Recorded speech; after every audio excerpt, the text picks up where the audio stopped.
Hello friends, you are welcome in PVP video classes. I am Pankaj Kumar Tripathi going to present 10th video lecture on the provisions of the Indian Partnership Act 1932. In this section we will discuss on the doctrine of holding out provided in section 28 of the Act. Actually the doctrine has been incorporated in clause 1 of section 28 and clause 2 of section 28 is an exception to the doctrine. Okay, primarily I would like to inform you the two cases that this doctrine is based on: Dekis versus Valpi 1829, and the case has been approved by Privy Council in the year of 1872 in the case of Malomars Company versus Court of Wards. You know that the law related to partnership was earlier part of the Indian Contract Act 1872. The provisions related to partnership had been provided in the Indian Contract Act 1872 in chapter 11. So in the same year, when the doctrine had been approved by Privy Council, this doctrine has been incorporated as a rule of partnership in the Indian Contract Act 1872. Okay, and when the provisions related to partnership has been separated from the Indian Contract Act 1872 and these have been incorporated, these have been enacted in form of the Indian Partnership Act 1932, this doctrine has been incorporated in section 28 clause 1 of this act. This act means the Indian Partnership Act 1932. Actually the doctrine means a person who is not a partner of a firm may be liable as a partner if he represents that he is partner of a firm, and a person who, believing that he is partner of firm, gives credit to the firm, then the person who represents as would be liable towards the person who gives credit to the firm as he was a partner. Okay, so there are three elements to be proved. First, the person sought to be charged with liability for holding out must have represented himself to be a partner in the firm. Representation may be made either by words, written or spoken, or by conduct. Okay, in the case of, there is a case, in the case of B1 versus the National Bank Limited 1896, it was held that by permitting his name to be used in the title of the firm, he had made a representation that he was a partner, and therefore he was liable to those who gave credit to the firm on the faith of that representation. Okay, that is an illustrative case.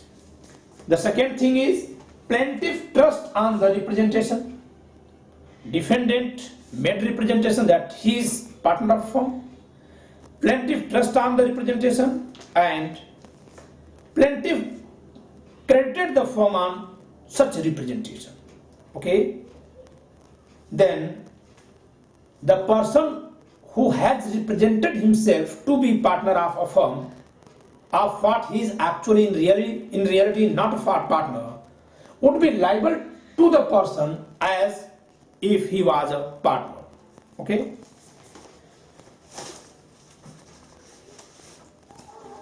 section 28 clause 1 is as anyone who by words is spoken or written or by conduct represents himself or knowingly permits himself to be represented. It means either he himself represents or allows some other person to represent him as partner of a firm. To be a partner in a firm is liable as a partner in that firm to anyone who has on the faith of any such representation given credit to the firm, whether the person representing himself or represented to be a partner does or does not know that the representation has reached the person so giving credit. Whether the representation has reached to the person who has given credit to the firm on such representation directly by the person who represented himself to be partner or indirectly. Suppose that A represents himself to be partner of a firm named X to B. A represents himself to be partner of a firm named X to B. B, believing that A is partner of that firm, gives credit to the firm. A, who is actually not a partner of that firm, would be liable as a firm towards B. Okay? But if B communicates to C and then C communicates same representation to D, and D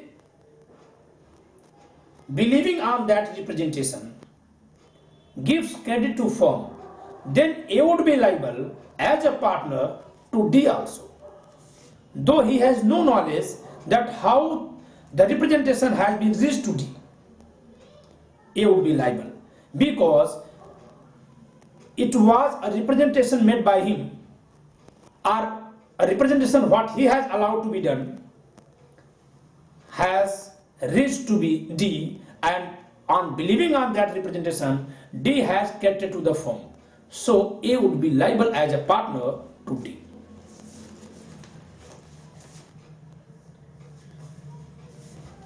But section 28 clause 2 provides an exception to the rule.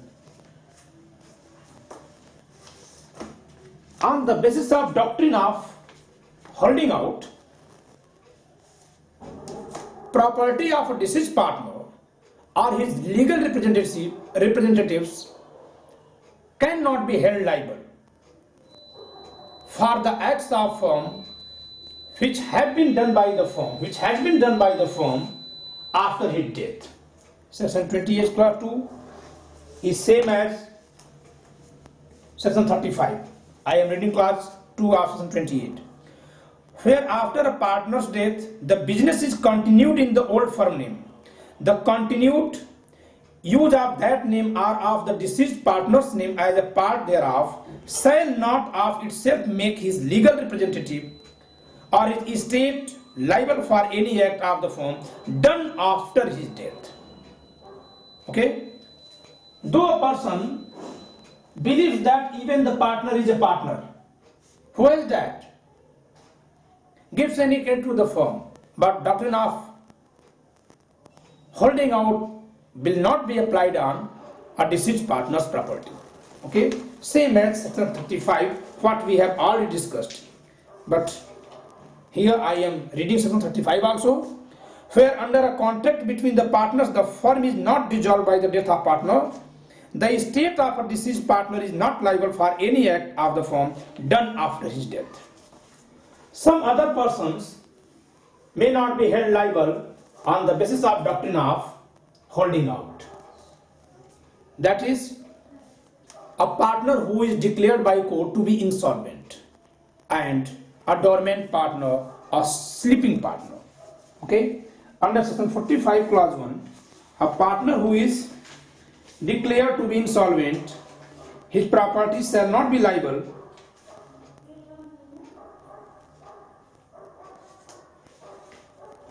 if a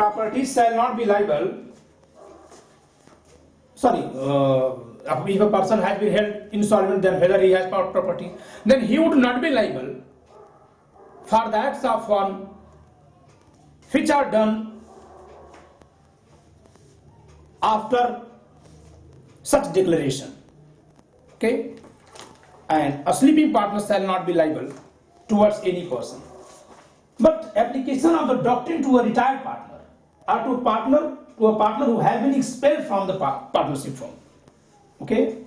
If a partner gets retirement from the firm or is expelled from the partnership firm, even he would be liable for the acts of firm after his retirement of or after his expulsion. Okay, if a public notice under section 72 of the Act has not been given to all person, to all the people. Okay, in case of death of a person or in case of a decree of a court, it is rule of law that there's no need of public notice, because death is itself a public notice and decree of court itself a public notice. But if a person gets retirement or if a person is expelled from firm, then he must have to give public notice, otherwise doctrine of holding out shall be applied on that person. Okay, we have already discussed the liability of a retired person or a person who has been expelled from a partnership firm. Okay, so we have discussed doctrine of holding out. Enjoy the lecture and mind it that this is one of the most important sections of the Act.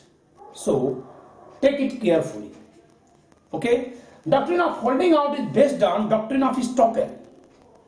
When a person who is actually not a partner in a firm, if he has himself represented that he is partner, then he would not be allowed to go back from his representation.